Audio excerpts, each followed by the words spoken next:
How to play Pocket Gumshoe. Pocket Gumshoe is a very short, genre-agnostic implementation of the Gumshoe investigation game system. You play a character in a mystery, which you must solve by finding clues. Clues that must be found in order to progress the story are called core clues, and you cannot miss them. If you spend time in a scene where there's a core clue, and you use an appropriate approach to looking for the clue, you will get the clue. No dice roll required. You do use a single 6-sided die for other types of actions and for combat. In Pocket Gumshoe, you have 3 investigative approaches: academic, interpersonal, and technical. And for each of these, you can have a number of tags that help define how you use that approach. In this episode, each player starts with 1 rank in each approach and can add 2 more ranks distributed as they see fit. I gave players 3 tags per rank in an approach. Pocket Gumshoe leaves this and skill points up to the GM's discretion. Here's an example of using an investigative approach. I'm playing Tom, an elderly wizard who knows a lot about medicinal plants and likes to paint. I've been hired by a nobleman to find a stolen family heirloom, a necklace. I'm in the kitchen where there's an elderly cook and a maid working. I could use an interpersonal approach. Maybe one of my tags is elderly, so I get along pretty well with older folks. I chat up the cook and learn that the Lord fired a footman last week. On my character sheet, I have 1 rank in interpersonal, and I want to get a little more information about this footman. So I spend it to get some more dirt on him. The maid overhears us and shares the gossip that the footman was always flirting with the nobleman's son. From the DM's side of this, the fired footman is a suspect, and the core clue was that the footman was fired. But the GM wants the players to go interview the footman in a future scene, so this sets them up for that. The gossip about the footman and the nobleman's son is an extra clue. It might give them leverage when they talk to the footman, or they might lead into talking to the nobleman's son. When they go to talk to the footman, I can still use my interpersonal approach and tags, but I no longer have a point in interpersonal to spend to get extra clues or benefits. I can still use the ability, but I don't have any extra points to spend. In a Gumshoe one-shot, your investigation approach points will not refresh, so use them wisely. In addition to investigative approaches, you have general skills, and for this game, the players were given 50 points to spend on general skills.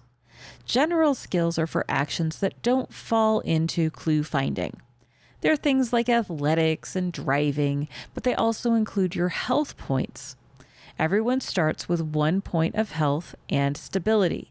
In Pocket Gumshoe, the GM can decide which skills to include or exclude. For our adventure, I excluded shrink and stability, as those are for mental health consequences and they fit more into a horror investigation rather than fantasy action. I also added a magic skill to give a general purpose skill for fire-breathing kittens who have magic abilities or knowledge. In this case, I also made a special rule that you cannot use a magical ability without spending a point, which we will talk about next. When I want to do something that has a decent chance of failure and is not gathering a clue, I use one of the general skills and I roll for it. For most skills, you do not need to have points in the skill to attempt to do it. My custom magic skill is an exception to that rule. Health and stability skills are also not rolled. They represent your physical and mental health points, and you lose them when you take damage. Health is healed on small scale by someone spending points from their medic skill pool, and stability is temporarily healed by someone spending points in their shrink skill. Typically, you have to spend those on someone else. Doctor cannot heal thyself. When I roll in a test, there's That's where there's a static check to see if I succeed. The GM will tell me the difficulty, and I can spend some of my skill points to add to my roll. I roll one 6-sided die, and for each general skill point I spent, I add a point to the dice result. The skill points all must come out of the skill I'm using.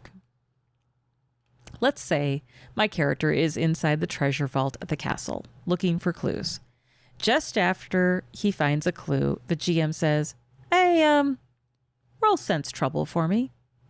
I have a lot of points in that, but I decide that I'm a little cocky and I just found a clue, so I only spend 1 point of sense trouble. I know that most of my general skills will not refresh in this one shot.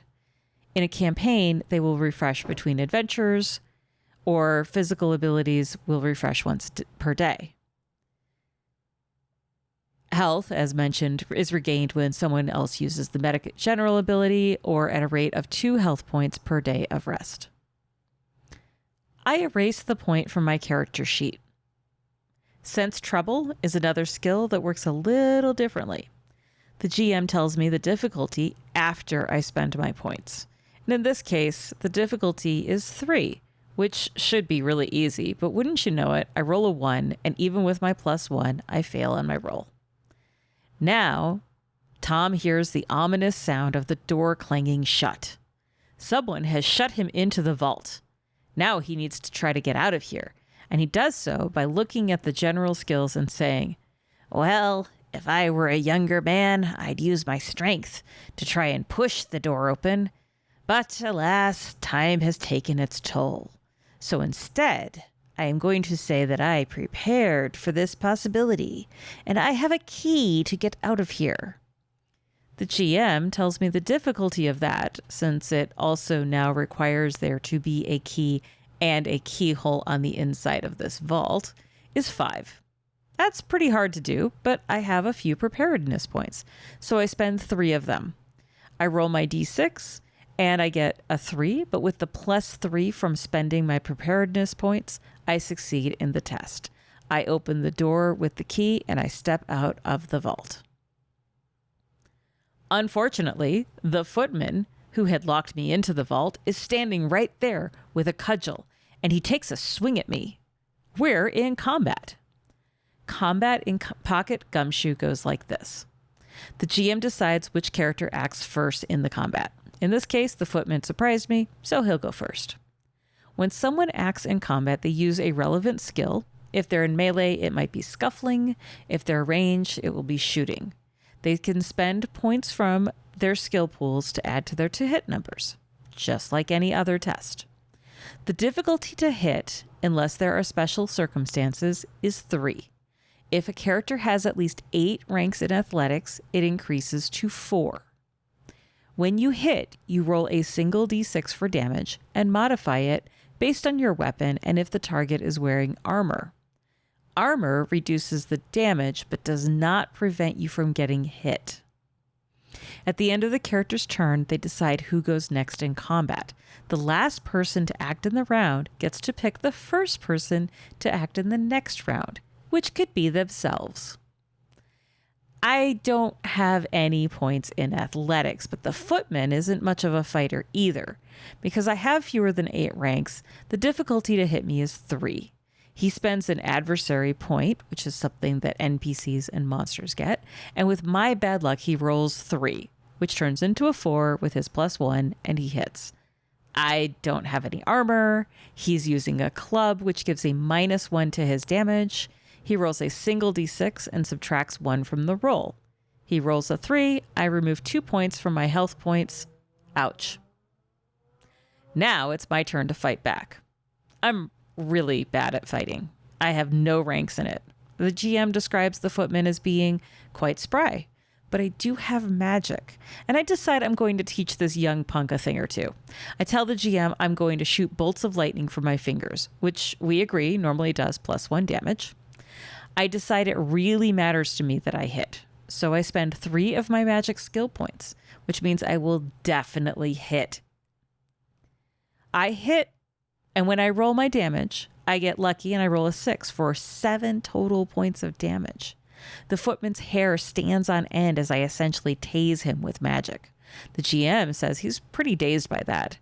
Since it's the end of the round, I get to pick who goes next, and I decide that I'm going to take the next turn and finish him off. I use my preparedness again to declare that I have a set of manacles, and I'm going to use them on the footman, since he's at a disadvantage right now. The GM rules that since the footman is dazed, he isn't putting up much of a fight, and the difficulty is 3. I spend the rest of my preparedness points to ensure success. I roll a 1 on the die, but with my +3, I'm guaranteed to succeed, and I have captured the footman in manacles. The GM now gives me a chance to investigate him, maybe rifling through his pockets or interrogating him. I decide to rifle through his pockets, and I find the missing necklace. This is a core clue, so there's no dice roll involved. Success! I return the necklace to my employer and turn the footman over to the city watch to face justice. Now, since I know it's going to come up, you might be wondering about what happens when there's more than one character who wants to help each other. Piggybacking is when one character takes the lead and all the rest spend a point from their own pool to share the results. For example, let's say the footman escapes the manacle and he runs away. I team up with my pals, Harry, the spry rogue, and Richard, the armored knight. When we finally catch up to him, the footman is inside a hideout and we need to sneak in to catch him. The GM tells us the difficulty is 4. Harry has a bunch of points in infiltrate. He's ready to take lead. I have infiltrate points as well, so I spend 1 to share in his result. Richard, however, is wearing heavy armor and he's not sneaky. He has no points in infiltrate. He's still in our group, but because he can't be sneaky, the difficulty goes up by 2. Harry needs to roll a 6 to succeed, so he spends 4 of his infiltrate points, gets a 3 on the dice, for a total of 7, and we all sneak into the hideout. Later, Harry and I are trying to disarm a trap together. Richard's no good with mechanical things, and he's standing watch. Harry spent his skill points in other stuff, so I'm on the spot for disarming this trap. Harry has 2 points to spend on the attempt, and when the GM says it's a very difficult trap with a difficulty number of 7, he spends all of them. I get to add his points, -1, to my dice roll, plus all the points I want to from my own dice pool. I spend all 4 of my mechanics points, and between the 2 of us, we have a +5 on the roll. I roll the dice and get a 1. The trap goes off, snaring both Harry and me in it, and Richard, who stood far enough back to stay out of range of the trap, laughs heartily and then comes over to help free us. Thanks for listening to this overview of how to play Pocket Gumshoe. Each Gumshoe game is a little different. Some add custom rules to give a particular tone to the game or to support a specific genre. For example, in high power games, it's a common rule that the number of points you spend to attack is the minimum damage you deal in damage. Since Pocket Gumshoe doesn't have that rule, we will not be playing with it in this episode. The only custom rule that we will be playing with is the magic rule that I described earlier. Thanks again for listening, and I look forward to playing Pocket Gumshoe with the fire-breathing kittens.